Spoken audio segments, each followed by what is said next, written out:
राजस्थान के अलवर के रामगढ़ थाना इलाके के गांव मलिकपुर में गुरुद्वारे के साबिक ग्रंथी के साथ मारपीट का मामला मंजर आम पर आया है। इन लोगों ने ग्रंथी के साथ मारपीट की, उनके बाल काट दिए, आंखों में मिर्च डाली और फरार हो गए। इसके बाद साबिक ग्रंथी बाइक से अपने गांव पहुंचा। ग्रंथी को अस्पताल में दाखिल कर दिया गया। पुलिस ने मामला दर्ज कर लिया और मुलजिमीन की तलाश जारी है।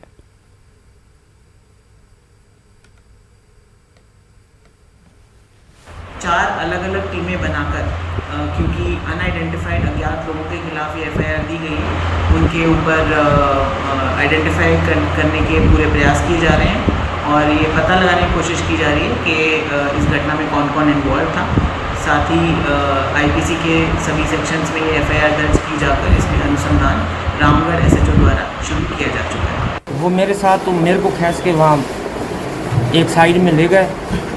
वहाँ जाके उन्होंने मेरी गिरबान पकड़ ली, आंखों में मिर्च डाल दी और मेरे बाल काट दिए। नाड़ काटने की फिराक में थे, लेकिन पुजारी की वजह से, कि भाई ये पुजारी है गुरुद्वारे का, तो इसके बाल काटने ही अच्छे हैं कि भाई इनसे ज़्यादा। पहचानते हो आप उनको? नहीं, फ़ोन पे जो बोल रहे थे ना, एक उन्होंने फ़ोन किया था कि अब क्या करें, अब ये तो पुजारी है गुरुद्वारे का, तो ये यहाँ का रहने वाला नहीं है। तो जुम्मे नाम का जो आदमी है उसके पास फ़ोन किया है। खबरनामे में फिलहाल इतना ही।